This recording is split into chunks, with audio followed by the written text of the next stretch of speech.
Welcome back to this third episode of the First Down Football Podcast. We have a lot to talk about. Week 18, probably the craziest craziest week of the year. Unbelievable, crazy stuff happened. But how are you guys doing today? Okay. Okay. Good. So today we are going to talk about obviously week 18, recap all that. But later in the week, I don't know whether it'll be Thursday or Friday or what, but we'll be releasing a playoff predictions podcast talking about all the matchups and stuff like that. So, Yes, sir. But yeah, so let's just get straight into it. We're going to talk about first all the coach firings, all the GM drama. We got four big firings that happened. So the one that I definitely want to talk about first has got to be the Brian Flores one, which I don't understand, but whoever wants to lead off with that. Yeah, I was absolutely shocked by the news myself personally. I feel like most people were, even Dolphins fans. Just because that first season Brian Flores took over, nobody even expected that team to get a win. They had 5 wins, and then he followed that up with a 10-win season and then a 9-win season. And then honestly, if you would have asked me yesterday to name the top 15 head coaches in the NFL, Brian Flores would have definitely been a name that I mentioned. So it's a shocking move to say the least. And, I look forward to see who the Dolphins have in mind to take over, but I feel like the Dolphins are definitely going to end up regretting this move in the near future. I agree. I think that part of this is in relation to the Deshaun Watson situation. I don't know who's on, that's the only way it can make sense to me is if I know Brian Flores has been a big Tua guy. So I don't know if the Dolphins organization wanted to move on and get Watson or if it was the other way around, but I think there is some sort of discrepancy between the two sides. It's a power struggle. That's what I think Ian Rappaport said. There's obviously some difference between them. I think that's the only way it can make sense. But I agree. He was in the conversation for Coach of the Year 2 or 3 weeks ago when they granted they beat up Saints team, but they're no team has ever done this. If they make the playoffs, this guy should be in the conversation for Coach of the Year. And then they got destroyed by the Titans, and they lost their playoff hopes. And they beat they played a really good game against the Patriots this past week. And it's a good team. They're above 500. It blows me away. And we'll talk about the other coach firings, but it makes no sense that this is a firing and some of the other ones aren't firings. I don't get it. Yeah, just what Aaron said about his first year. Was the year they went 5-11, but that was everyone was talking about the Dolphins. Do you think they're even going to get a win this year? That's how bad their roster was. And I remember them just winning 5 games, and everyone's nobody thought they were going to get more than maybe 1 win.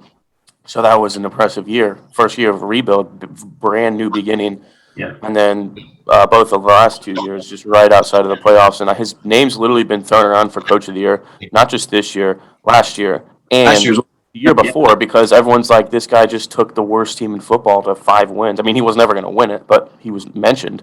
So I think a bad stretch at the beginning of this year is a little harsh to fire him for it. But my question is, everyone knows how bad the move was, and even Dolphins fans are mad.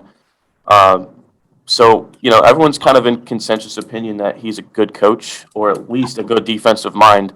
So somebody's going to pick him up fast. Most definitely. I think he's definitely going to get another head coaching job somewhere. I'd be shocked if none of these vacant head coaching spots, take a chance and give Brian Flores another chance. Absolutely. I heard Minnesota. I'd love to see it. I've been saying I wanted an offensive-minded head coach, but I would definitely make the exception if we see Brian Flores take over in Minnesota. I'd love to see it. Yeah, that's the one thing. I think the only thing I can think of with Flores getting fired has got to be how underwhelming the offense was basically the last 2 years. I don't know how much blame you can necessarily put on him for that, especially because he's a defensive-minded coach. But they never fixed their O-line, and Tua had a fine year. I just think it's just too harsh. He's a good coach, but most definitely. And just to touch on what Max said one last time on this situation. If this doesn't have anything to do with the Deshaun Watson rumors, then what was it? What Miami to make this move? Because It's just shocking, So maybe if they make a splash and they obtain Deshaun Watson, then maybe we'll all understand why this move, happened. Yeah. I think he would be a really good fit in Denver, especially considering that defense has the potential, especially in the back end of the secondary, to be super special. I think marrying him with those guys in the secondary would be awesome. And if you think, like, maybe talk about Rodgers and where he goes later, but if he were to go to Denver, which is a real possibility, just kind of giving him the freedom to pick his offensive coordinator, I think that would help him a lot too. And like that in my mind would be the perfect offseason for Denver. But I think Denver's an option, but I'd be shocked if he doesn't get a head coaching job, like by the end of this week, to be honest with you. I almost forgot about the Fangio firing. Did you guys think that was a good decision? Yeah, I don't know. I think he had three solid years. Could they have taken a chance and kept him and give him another year? Yeah, but I think Vic Fangio is better fit to be a defensive coordinator, and whoever signs him, likewise with Mike Zimmer, whoever obtains those two guys as defensive coordinators are going to get very good signings in the offseason. I agree. Yeah, it sucks. Like, I like that Denver roster so much, and even after they traded Von Miller, they're still a pretty competitive team. It stinks that Teddy Bridgewater got hurt because he wasn't that bad when he was playing. Obviously, he's not like this special quarterback, which I think Denver needs to be really good, but he was good enough, and I think they could have made a run at the playoffs. And honestly, they almost did. Like, they were a couple weeks away from sneaking into that wild card spot. So I don't think they have to go very far to fix things, especially their defense is good. They have good pieces on offense. Like, their offensive line is good. They have a lot in place. I don't think they're super far. Well, we got to get to the Giants situation here. Dave Gettleman stepped down, which I'm going to assume he was forced to step down. Yeah. But they're keeping Joe Judge, so obviously we're going to ask for Max's thoughts here as the Giants fan. I mean, it's like my immediate – obviously, I personally don't want Judge there. I think the reason the Giants are keeping him is either because, one, they actually believe in him and believe in what he says, which at this point is hard to believe, at least from the outside looking in, or two, they don't want to continue to have this big revolving door of coaches because this would be their third coach fire in 6 years, I think, or 7 years. I think that's the last thing that they want. And it sounds like they're going to like stay in-house for their GM. I know Kevin Abrams is a guy that's been talked about. He's been there since 1999. Just going to promote him.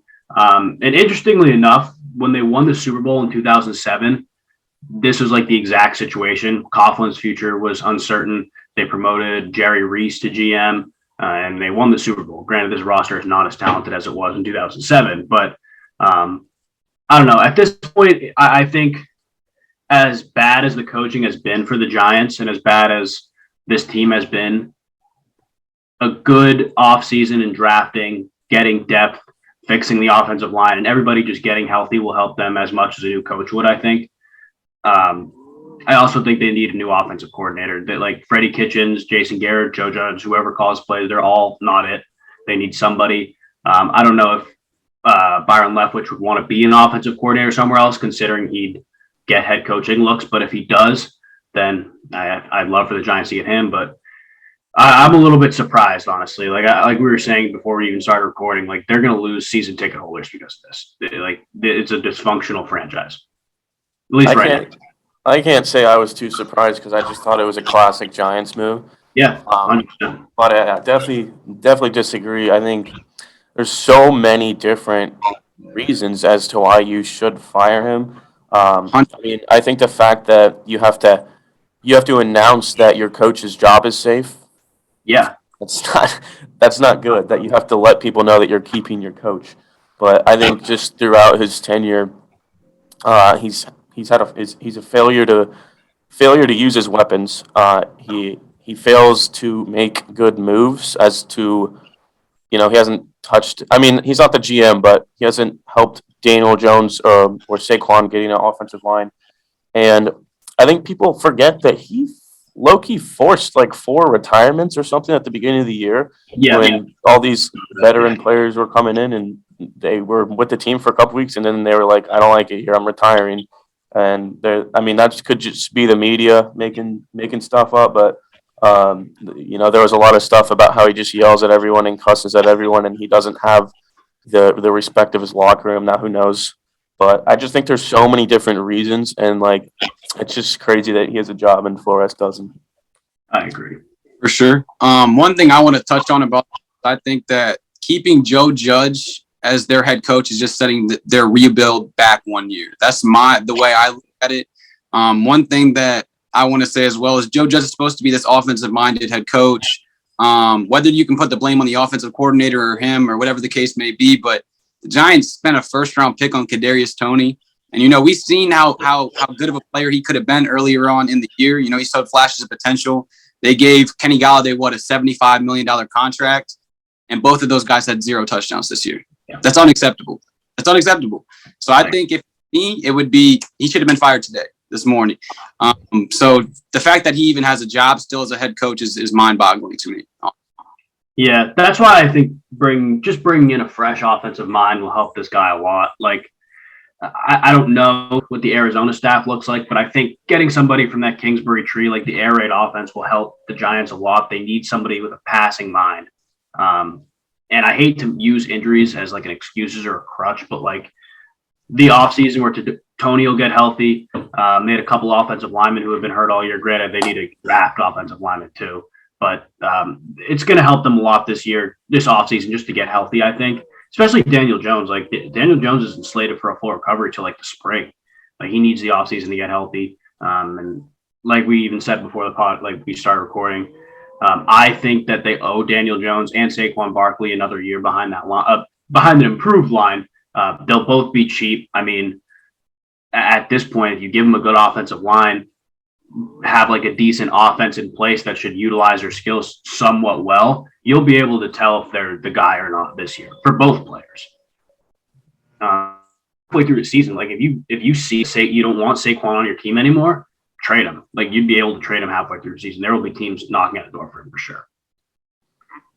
Yeah, it's tough to watch talents like Saquon, Kadarius Toney, as you mentioned.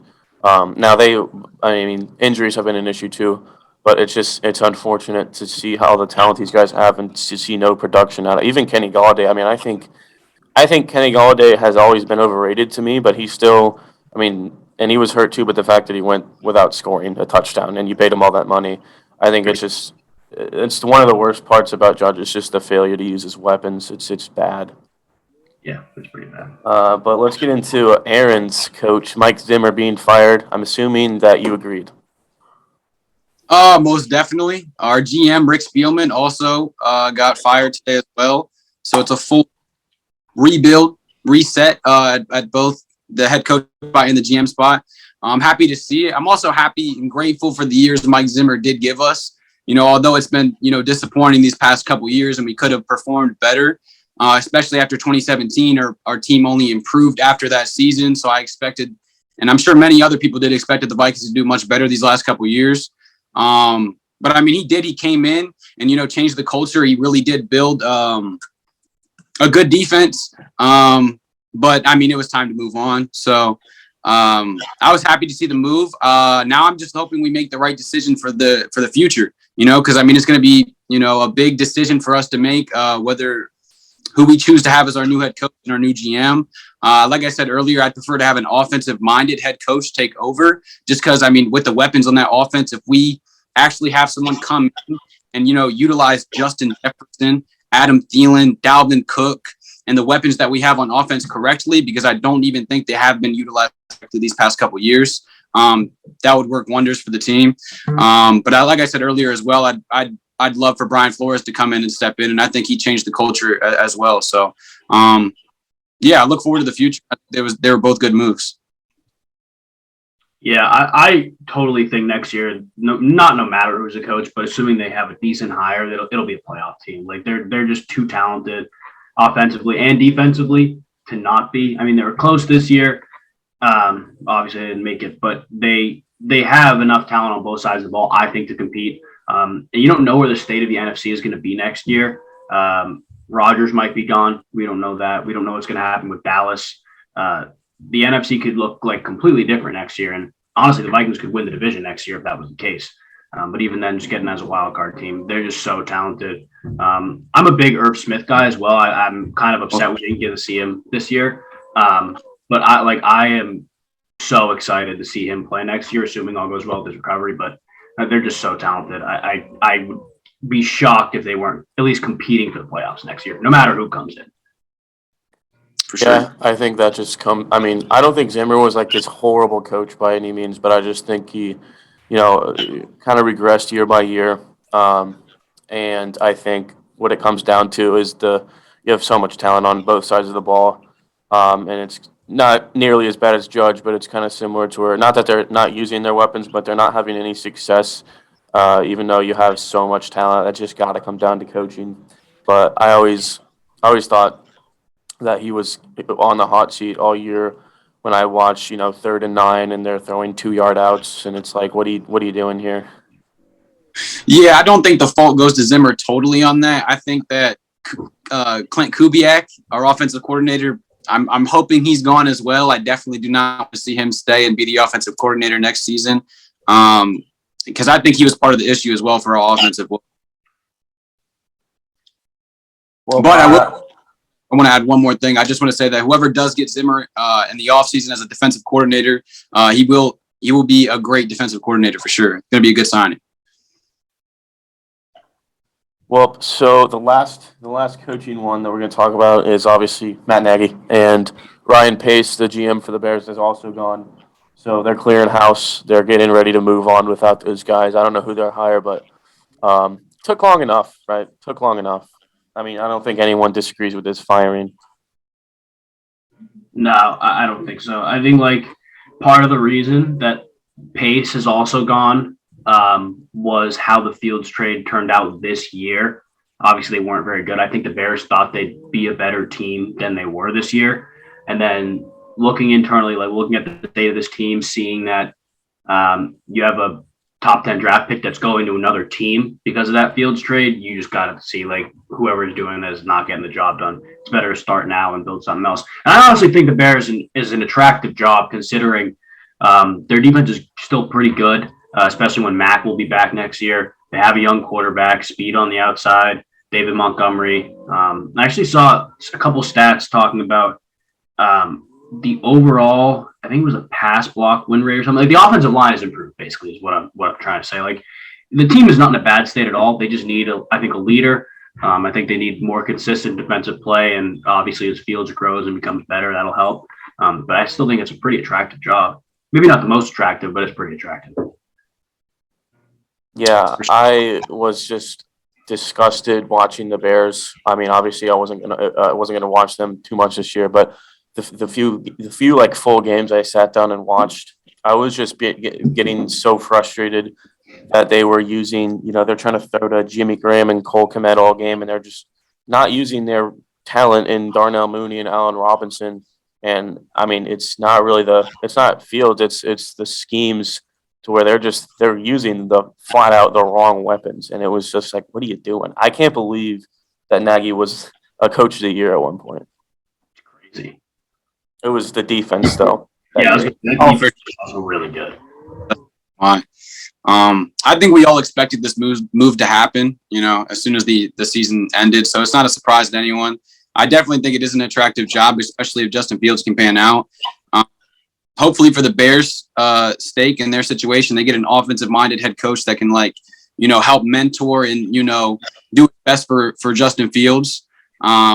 I think that's what they need most right now is someone that can help him develop Justin Fields. Yeah. I agree. All right. Got to talk about the game of the week and, my opinion, game of the year. The Raiders-Chargers game on Sunday night. Absolutely insane. The overtime 35-32. Anyway, I mean, I was just on my feet for the last hour of this game, just wow, what is going on? Unbelievable game. Yeah, it was absolutely insane. Definitely game of the year, in my opinion. Game of the year, yeah. I mentioned it last night. I think it was the best regular season game that we have seen since the 2018 Rams-Chiefs game, for sure. I just think it's crazy. The rumors that we're hearing now, if Brandon Staley doesn't call that timeout, do you guys think that they would have just kneeled it or run the ball and let the time run out? I think definitely not, but I mean, obviously we don't know, but I don't know if you guys saw that clip of Austin Eckler after the game where it was just reading lips, but he was with the Raiders player, and what it looks like is he said, "Were you guys going to kneel the ball?" And the Raiders fan said, "Yeah," and then Eckler was like, "Oh, really?" So I don't know if that's really what was said there. It wasn't too clear to me, but it did look like it. But I mean, I don't I don't agree with all the Staley hate right now. The one thing I will say is the 4th and 1 and inside your own 25 that they didn't get, that was dumb. That was bad. But the calling the timeout at the end of the game, he came out and said, "I know they're running the ball, and I want to make sure that my guys are ready." And so I think the Raiders took it as he's calling a timeout because he wants the ball back and he wants to beat us. So screw it, we're going to beat them. Yeah. But Derek Carr in an interview, they asked him if that timeout had a factor or was important to them, and he was like, "Yeah, that changed it." So I think looking at it as an NFL fan, I really doubt the Raiders were going to kneel the ball and just take the tie. But there's so much speculation out there and like other proof with Carr and Eckler that it makes you wonder. But I really doubt they were just gonna be like, 40 seconds and never mind, we're done. Like, Yeah, I agree. It's like the old-fashioned prisoner's dilemma. I think that's what it's called, where like you have two sides that are both like fighting for a common cause, and if they remain peaceful, the cause will be met. And to be honest with you, I think both sides had intentions of like breaking that bond or trust. I think if the Raiders were to have run the ball without a Chargers, don't call it timeout. Raiders run the ball and get the first down, they still try to kick a field goal, no matter what. If they run it and they don't get the timeout, they'll run the clock out. Like it just makes too much sense to me. Or if they don't get it, they run the clock out and throw a Hail Mary. I think they could have done that too. But I do think the Chargers calling the timeout, Staley calling timeout, even though there's nothing fundamentally wrong with it, because like he said, he wanted to get his defense on the field, which like I talked about last podcast, I talked about their run defense. That was going to decide the game for them. In the second half, it was horrible. It was atrocious. They got nice in that second half. Yeah, it was bad. But like, there's nothing fundamentally wrong with calling that timeout and trying to get your defense on the field. There's 3 seconds left on the play clock. Like, they're just going to run a play no matter what. But like you said, well, I think the Raiders took it as they're like breaking that trust. Like, it's like, screw them. Like, we're going to try to win this game. And I think that like the common NFL fan will see that and like see what Derek Carr said and the lip reading of Austin Eckler and stuff like that, and like put the blame on Staley. And while he did not coach the best game, in my opinion, he doesn't deserve it for that timeout. If anything, the heat that he should get is for that 4th down, for sure.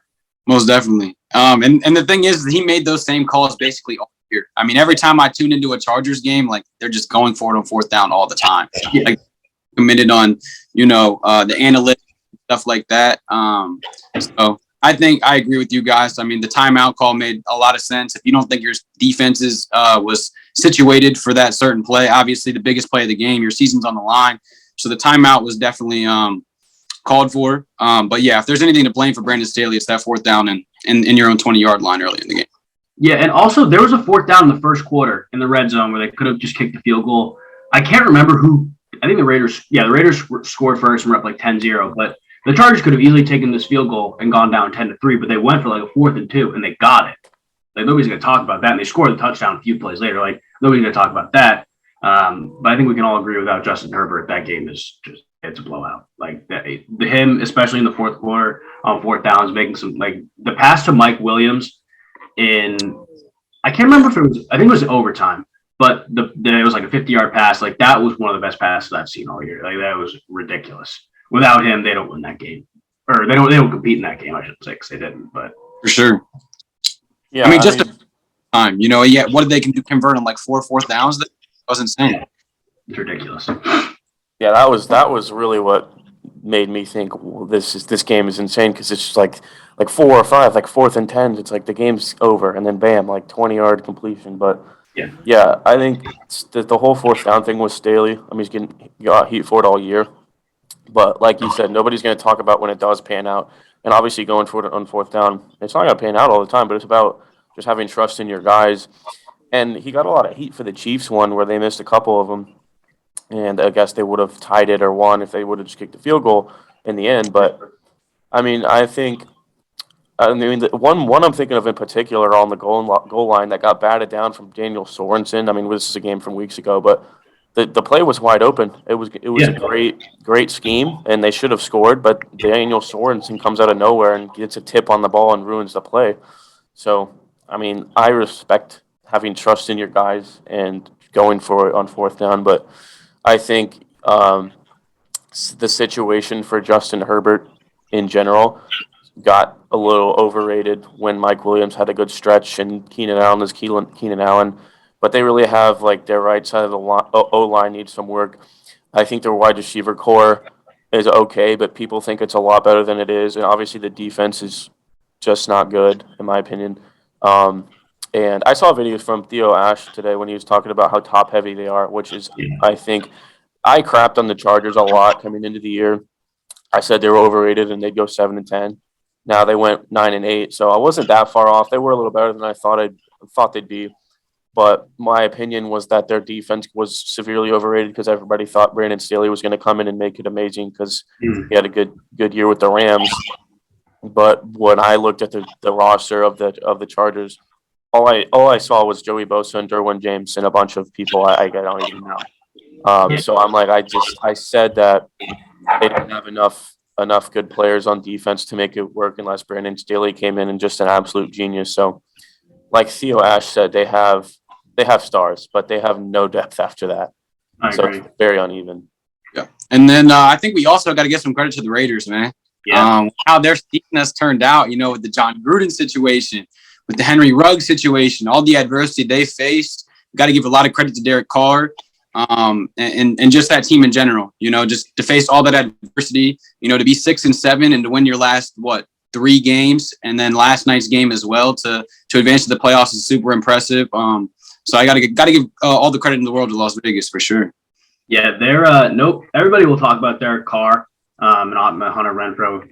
People love Hunter Renfrow. But whether it was poor offensive line play or just good defensive line play, the Raiders defense just dominated up front last night. Like, I forget the name of the Chargers. Darius Fine. That's what it was. Tackle? Yeah, he was crazy last night. He the Chargers tackle a ton of pressures. Yannick Ngakoue, I think, just completely exposed Rashawn Slater. I was so shocked watching that. And obviously, I mean, he's good, but we regarded Slater, especially I regarded him as one of the best tackles in the NFL, even as a rookie. Just completely just shattered him. And Max Crosby had a really good game too. The Raiders, and they don't miss a lot. They rely on getting rushes with those 4 guys and sometimes 5. But they just dominated up front. They made life tough for Herbert. And even though Herbert played really well, that's a key to beating a player like that. Yeah. That's what I was going to say about the Raiders. I mean, I love Derek Carr. So I don't really like the Raiders too much. Just really because the fan base gets a little toxic. But I root for Derek Carr. I really hope he has some success on another team in the future. Because, I'm not trying to, respect to the Raiders. I mean, when they were 6-7, and I was like, this team's horrible. They get killed by the Chiefs. Just very inconsistent. And they're 6-7, and I'm like, yeah, this team's not going to the playoffs. Like, they're horrible. And right now, I'm getting spammed in my comments like, you said the Raiders weren't making the play. Why would I have predicted that? Who on earth predicted that besides Raiders fans? A couple weeks ago, nobody expected them to make the playoffs, not even Raiders fans. So, yeah, no one expected this to happen. No shot. Yeah, well, we're going to have to talk about the Indianapolis Colts, and I'm going to take the lead on this and probably ramble on. Oh, my gosh, man. This is we were talking about before the podcast that this loss, obviously, it's the most embarrassing loss in Colts franchise history, at least since I've been alive. But it's going to be exactly like the Falcons blowing that 28-3 lead, where I can't get into any sports arguments without somebody mentioning this game. So that's going to be tough. But this game, embarrassing. I don't know how you go from beating the Patriots, beating the Cardinals, looking like the hottest team in the league. You know, everyone's like, "Oh, this is the team that's going to knock off the Chiefs in the AFC." Then you go out and you play like crap and you lose to the Raiders, which is not a bad team, and then you go lose to the worst team in the NFL. Embarrassing. Can't believe we haven't won there in 7 years in Jacksonville. But you already know all the blame here is. I mean, people will probably, scoreboard watching or watching the red zone, and then they see a bad play from Wentz, and they're like, "Oh, this is on Wentz." Now, I'm not defending Wentz; he played horrible, but it was everyone except Jonathan Taylor, and the stat sheet's not going to show because Taylor had 15 for like 75 or 77 yards. Offensive line, we've had a good offensive line for the last 3 years or so, 3, 4. I don't know if you guys remember, but how when we had Andrew Luck and he got hurt all the time, he got killed, he destroyed his kidney and stuff like that. Our offensive line was the worst in the league, and we didn't fix it for 5 years. And then we finally fixed it, and then Andrew Luck retires right when he would have had a top 5 line. But I do think our offensive line got severely overrated this year, and it makes sense because not many fans actually watch like offensive line play and pay attention to statistics like that. So the Colts have had this brand as a top 3, top 5 offensive line for the last 3 years. So everyone just assumes that our offensive line is just elite. But I really think we were like on the borderline of top 10. Like we had so many different bad games offensive line wise. The first 2 or 3 weeks, we weren't healthy the first 2 or 3 weeks, but Wentz had no time. It was just horrible. Jonathan Taylor was doing nothing. And yesterday, the Colts offensive line got destroyed by the Jacksonville Jaguars defensive line. Wentz did not have time. Receivers weren't getting open. Jonathan Taylor, everyone said that, everyone always, all the casuals, Jonathan Taylor is just good because of his offensive line. There were so many plays yesterday where Jonathan Taylor just gets destroyed right when he gets the ball, and then he ends up getting like 4 or 5 yards out of it. And it's like nobody's going to talk about that, but the dude is an elite running back. I think we know that. Wentz was sacked like 6 times, I think. It was just horrible. Defense didn't show up either. We had 7 Pro Bowlers, and I didn't hear any of their names called this whole game. And I saw a tweet. Now, it's not an excuse, but I saw a tweet talking about COVID and all the COVID issues we had the last few weeks. And somebody tweeted out, like, I can't help but think, all these guys just tested positive for COVID like a week or 2 ago. And when I had COVID, like, I felt horrible and sluggish for the next like few weeks after that. And he was like, I wonder if that was a factor here. And all the comments were like, yeah, I had COVID. Like, I had the same thing. I felt sluggish. And I'm not saying that's an excuse because this is embarrassing as hell either way. So no excuses, but I can't help but wonder if that's a factor. My thoughts. That is a real thing. I will say that. And I'm a big Celtics fan, and the Celtics have been past couple of years have been just bombarded with COVID. And both times Jason Tatum has had COVID, he's come back and he's played horrible for like a week. Like, it's a real thing. I've seen it. You can go ahead, Aaron. I was just gonna say that I feel like the Colts just they played down to their opponent. I feel like they came unprepared, and the Jags came prepared. I think that's what it boiled down to. The Colts just looked like they underestimated their opponent. That's the best way I can describe it, because I think that there was easily their worst performance on offense, whether it's injuries or COVID or not. If you can't beat a Jags team to enter the playoffs, then you don't deserve to be in the playoffs in the first place. But I think it's sad to say, just because I do think the Colts are a better team than any of those 3 wildcard teams that made it: the Patriots, the Raiders, and the who's that last team? The Steelers. I think they're better than all 3 of those teams. So it's unfortunate to see their season end that way. But I think I think the Jags just came to play, and they underestimated their opponent. I think that's the best way I can describe yesterday's game for them. That's the one thing that made me mad, is that all the people like on Twitter, like social media, all that, don't like I'm trying to think of the Bills lost to the Jaguars. The Bengals lost to the Jets. The Titans lost to the Jets and the Texans. But it was earlier in the year. And the Colts doing it last week, obviously you can't do that in week 18 when your season's on the line, but they did it. And I tweeted out something like, "Man, I can't believe the Steelers and the Raiders. Not that the Raiders, the Raiders have been good lately, but I can't believe the Steelers and Raiders are in the playoffs and the Colts and the Chargers aren't, because we all saw this Colts team and this Chargers team as a big threat in the playoffs down in the future, and the Steelers are not a good football team. I'll just say it. They're not. They're not good. Now, props to them for taking care of business, and I wouldn't say earned because they got gifted of the Colts losing, but I it sucks because I'm thinking this Colts team is at least a top 6 team, top 5 team in the AFC. And that's what I said, is I can't believe, the Colts are better than the Steelers. The Colts are better than some of these wild card teams. So it just sucks that we did this. And then everyone's disagreeing, like, no, you guys just lost to the Jaguars. You're not better than any of these. It's like, so did the Bills. So, like, everyone has had these bad losses, but just because it happened this week, it's like, it's just recency bias. But Yeah. It's like the old cliche, any given Sunday, like you can lose any game.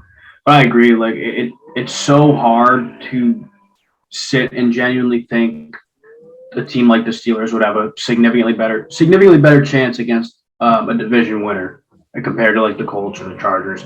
Thank God the Saints didn't make it either, because I think that if they both made it, I'm sorry to Saints fans and Steelers fans who are watching this, but like those are the two teams nobody wanted to see.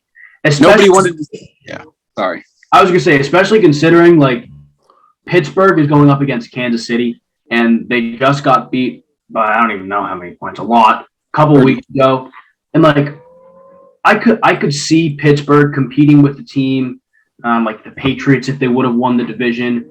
I would hesitate to say Cincinnati, but maybe because it's a division rival, like a lower scoring game. But like beating the Chiefs, unless you create this miraculous defensive game plan, you're going to have to score 2 or 3 touchdowns at the very, very least to win that game. You're going to have to play a perfect game for sure. Yeah, perfect. I agree. And all I was going to say is that I think everyone can agree no one wanted to see Trevor Siemian start a playoff game. Even like I wouldn't have even minded seeing Taysom Hill. And it sucks that he got hurt, especially at the end of the season. Like it's going to take time to recover. But nobody wanted to see that. yeah, I think everybody wanted that. I wanted that Raiders-Chargers tie so bad after the fact, because if they tied, the Steelers wouldn't have gotten in. And I saw Claypool's video of him bragging about the playoffs.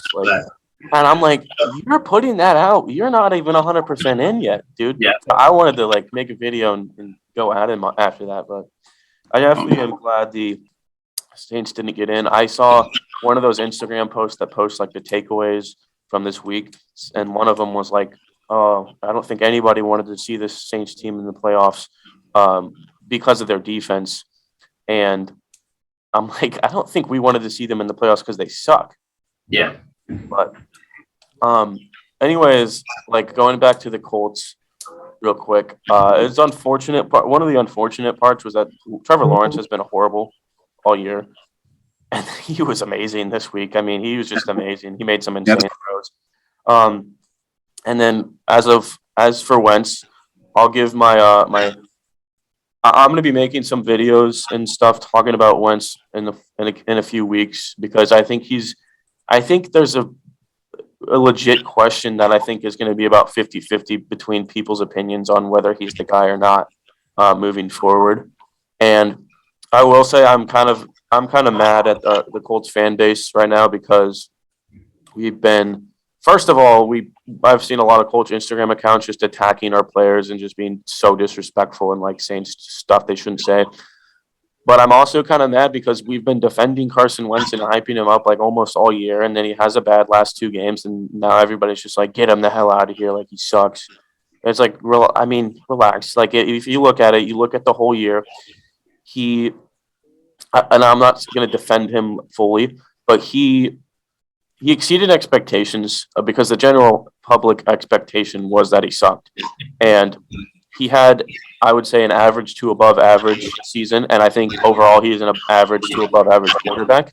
Mm-hmm. But when you look at it, it's really what comes down to what it comes to for me is he can't deal with pressure. He folds. He's not clutch.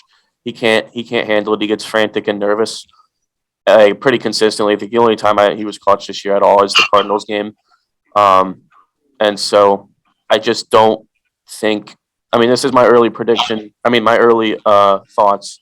But I think he's going to be our quarterback next year, and I'm okay with that. But I think, yeah, I can't really say that he's a guy that's going to bring a Super Bowl to Indy. And the one thing I'll say, he doesn't have receivers. Our receivers were bad this year, except Pittman. But Pittman's a wide receiver 2, not a wide receiver 1. So he didn't have much help there. But he also had some inconsistency himself. So I think if you're looking at a team and you're like, yeah, you got to be able to run the ball because you can't pass the ball, that's not going to be a team that wins the Super Bowl. Now, I'm asking because I'm not 100% sure. Is Wentz under contract for next season? Mm-hmm.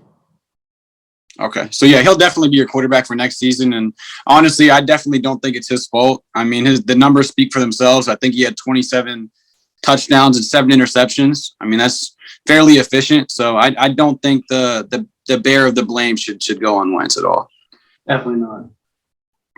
I don't know if you maybe they beat the Jaguars with like a better quarterback, but like I don't know if the Colts are this like significantly better team with a significantly better quarterback. I think their offense still does hinge on running the ball. I don't think Wentz is like this deteriorating factor that's prohibiting them from being this great team. I mean, having a guy that's better than Wentz would help, but I don't think that Wentz is like an anchor holding this team down by any means. Yeah, no, I mean, I think everyone's just Wentz has gotten hate the last few years, and that's just the general public opinion of people that don't like watch every Colts game. And that, I mean, it's understandable if you don't watch every Colts game, but you say stuff that isn't true. Everyone's like, oh, you have the best running back in the league, a great offensive line, the best run game, and you're still holding your team back. It's like, no, like I said, the offensive line's not good. Frank Reich struggled a lot this year with play calling, and the receivers are. I mean, that's the bottom 3 receiver group in the league, in my opinion. I mean, even as a Colts fan, I think Ballard and Reich have a little too much trust and pride in their players, which as I can respect it, but I was mad when we didn't get a receiver last year. I mean, I thought Michael Pittman would break out a little bit, but I'm like, I think they thought they have all these guys. They like Paris Campbell, T.Y. Hilton, Michael Pittman. They liked them too much to where they didn't even think that they needed another receiver. I think it's pretty clear we do. And that's what I was saying where, like, Wentz is a factor that wasn't, that held us back a little bit, but there were so many others. And one of the big ones was the receivers just sucked at getting open, especially the last few games. Do they have a first-round pick this year? Nope, the Eagles have it. Eagles, Philadelphia. Eagles have 3 first-rounders. 3 first-round picks. Yeah, it's crazy. I was going to say, with speaking about the wide receiver position, is just to touch up on that, Calvin Ridley is going to become available in the offseason. I think the Colts should 100%, be one of the teams that go all in on it. But, I mean, the Eagles, it just makes so much sense with how much draft capital they have. And, the obvious need of wide receiver, I feel like, the Eagles are in a prime situation to obtain him. Yeah, I honestly could see the Eagles using a draft pick on a receiver early, though. I like this receiver class a lot. I think it's not necessarily top heavy, but I do think the talent in terms of like the first couple guys that are going to go is significantly better than the other guys. But like I could see Garrett Wilson, I could see Jameson Williams, Chris Olave. I forget the guy's name from Arkansas. The guy from Arkansas. Like all those guys are like good receivers who will go in the first round. And if one of them falls to the Eagles, I don't think they'll hesitate to take him. Especially a guy like Jameson Williams who can take the top off of the defense. They don't really have that. I think that'll be big for them. 100%. Okay, so now we're going to get into our voice memos. We're gonna do 2 of them this week. Remember to click the link in the description or the link in our bio on our TikTok to send in voice memos, especially since we're doing a second podcast this week. Get all your playoff questions in and stuff like that, because we'll probably do a few more and later this week, that podcast. So let's get into the first one. It's about Matthew Stafford. It's from Juan Mora. So here we go. So it's no secret that Matthew Stafford's been struggling as of lately, which brought me to this. I think you put Matt Ryan in that situation, he does a little better. And I think I'm saying that because I think Matt Ryan's a better quarterback than Matthew Stafford. Maybe I'm over-exaggerating the struggles Matthew Stafford's having, but I think, Matt Ryan's won the MVPs before. He's had great seasons. He had a great career. He's a little up there in age, but I still think he's a little better than Matthew Stafford as far as quarterback goes. You guys let me know what you think.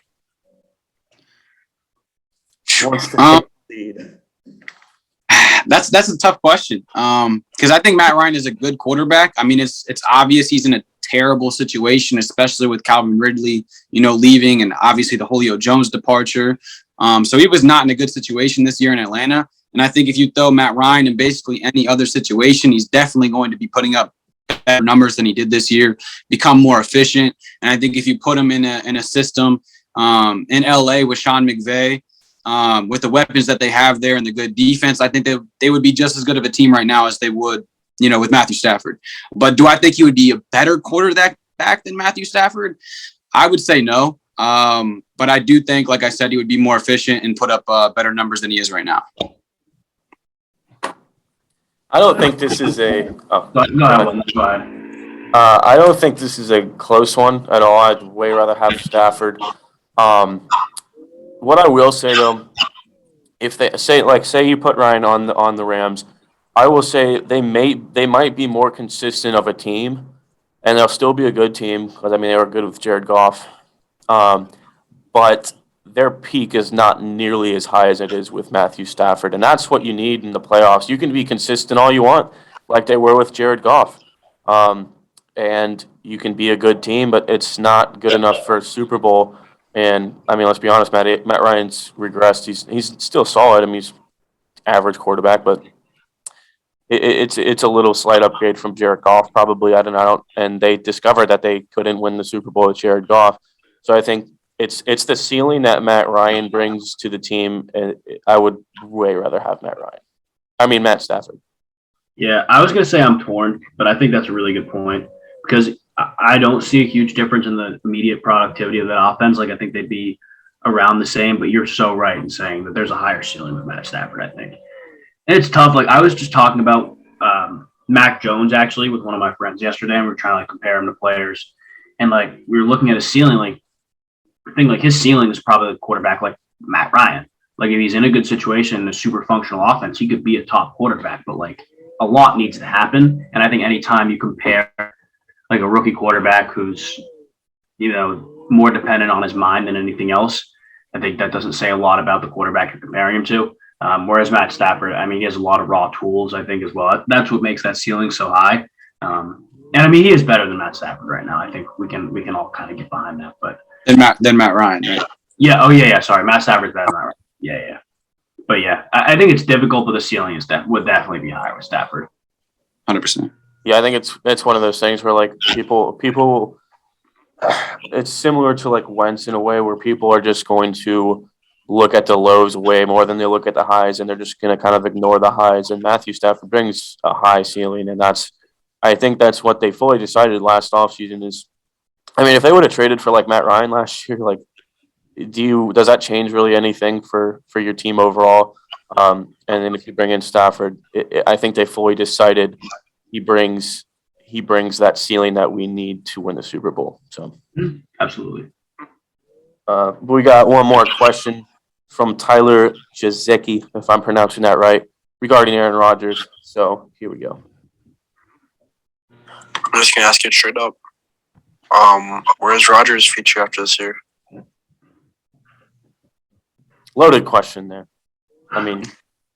Nobody knows, obviously. But if I had to give at this time, I would say I think more than likely, I think he stays with the Packers. I really do. And the reason I say that is because they've, there's still stuff that can change this year. If they go out and lose an NFC championship again because they took him off the field and kicked a field goal instead, if that happens again, he's gone. But I think they've had such a good year. He's been having so much fun, loving I mean, they're 13-4. But they're clearly the best team in the league, and I don't think you can look at his situation right now with the best receiver in the league, a good O-line, a good running back duo, a solid defense, a Coach of the Year candidate. I mean, I don't know how much you can ask for, and I know they've treated him a little roughly the past few years, but I feel like this year he's going to get a little bit of a softer heart and stay there. But that's assuming maybe they get to the Super Bowl and it pans out the way he wants to. But yeah, I mean, even if they lose early, I mean, that could change. But if I'm looking at it right now, I don't see him leaving, but we'll see. I'll let you go ahead and start off, Max. I agree. Will, I think I used to always say, or at least this year, if they win the Super Bowl, he'll stay. But I honestly think if they make the Super Bowl, he could stay as well. I think part of Aaron Rodgers' psyche would take a hit if he made it to the Super Bowl with the Packers and didn't win it, and then he'd want to go back and do it again. And I think if he wins the Super Bowl, he will stay. But at the same time, something that's super attractive to him is like the LeBron James treatment, especially with Vic Fangio gone in Denver. He'll go. He'll probably get to not choose his coach, have a big say in coach, big say in offensive coordinator. Like he will make that offense his pretty much. He'll have a good defense, especially if Brian Flores goes there. Like that like not overnight, but throughout the offseason could turn into like a top 5 team in the NFL, I think. A very, very similar effect to what the Rams were this past offseason. They're good. Obviously, the Broncos this year are not as good as the Rams were last year, but they're good. And then these upgrades come in, and they're just so much better. And I think it'll be so attractive to Rodgers to do that because he hasn't had that his entire career. That's the whole reason he wants to go. He hasn't had that treatment. But yeah, I think that's probably the most likely destination outside of Green Bay. I do find Miami pretty interesting, though. I hate comparing to LeBron James again, but like when LeBron James went to the Heat, life in Miami, it's a real factor. Like especially if that's where you want to go retire or like live in the future. Like that's a real thing. He's got some good weapons there. You don't know. Like that's a real thing in my mind now. 100%. You know, as you mentioned, I think you hit it on the head there. I think those two teams are. Especially Denver was a team that I was going to touch on where I potentially think he goes.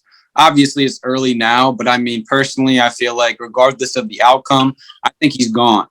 And I thought the same thing about Davante Adams. Obviously, there's been some rumors going around about them putting the franchise tag on him, and if that's the case, then there's not much you can do. But I think that's the only way Davante Adams stays in Green Bay as well as if he gets franchise tagged. But back to the Aaron Rodgers situation, I think if there was a situation that I think that he would fit into the best, it would be Denver for pretty much the same reasons as you mentioned, Max. So like you said, very early to tell. I think he's focused on this season, obviously one last run with Green Bay. But I would say, yeah, Denver is probably the most likely destination I see him going to. If the Packers put the franchise tag on Davante Adams, I don't think it's a stretch to say he'll never play a snap with the Packers again. I don't think that's a stretch at all. If they put the franchise tag on him, he won't play. I don't think, at least. That's not fair to how good he is. Yeah. And he knows that. He knows that. 100%. Yeah, I like the Denver comparison. That'd be interesting. And that is a factor because the fact that he could basically, bring his own guys in and make it his. Don't really want that to happen being a fan of the AFC because that would, the AFC West would be the Chiefs, the up and coming Chargers, and then the Aaron Rodgers Denver Broncos. That would be true. But yeah, as for like the end of the season, I expect him to be in the Super Bowl as of now. And if they make the Super Bowl and say they lose the Super Bowl, I cannot see a competitive quarterback in the NFL just saying, oh, I went to the NFC Championship, and then the next year I went to the NFC Championship, and then the next team I went to the Super Bowl, or the next year I went to the Super Bowl, and I lost it, and I still have one of the best teams in the league, but I'm just going to give up and go somewhere else and restart is what I think. Obviously I don't have the brain of Aaron Rodgers, and maybe he's a weirdo, but I can't see a rational decision where you're like, I've been that close 3 years in a row, but I'm just going to go somewhere else. I don't know. I get what you're saying, but it's Aaron Rodgers. Yeah, that's true. You compared him to LeBron James earlier. You throw him on any team, they're a Super Bowl contending team, and I truly do believe that. So I mean, I think it's more about the respect factor because obviously Green Bay hasn't given him enough leeway and a say in the decision making. Obviously, making moves with Jordy Nelson, Randall Cobb, guys like that, wanting those guys to stay and be signed long term and missing out on the opportunities. Maybe they would have more rings right now if they, listen to Aaron Rodgers a little bit more. Yeah. Rodgers may also want a new challenge. That's what Brady wanted. He got it, and he won a Super Bowl. And it's tough to compare great quarterbacks, but Brady and Rodgers, at least for the next few years, are always going to be mentioned in the same sentence, at least when they're talking about comparison. So, if Rodgers could go do that somewhere else and he had the opportunity to, I think that'll factor into his psyche as well. Good points.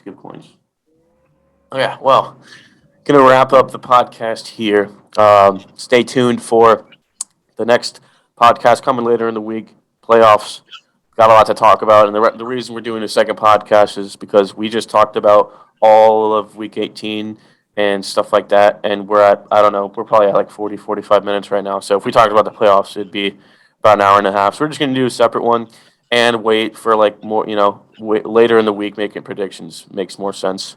Get a lot more time. So remember to like or comment or share. Please help us get around on YouTube, TikTok, or whatever it is. We got high hopes. So comment. If there's anything else you guys want us to do, if you there's something you want to see, because somebody suggested that voice memo thing that we do, and we were like, yeah, it's a great idea. So comment your ideas if you have them. But we're gonna wrap it up there. So thank you for listening.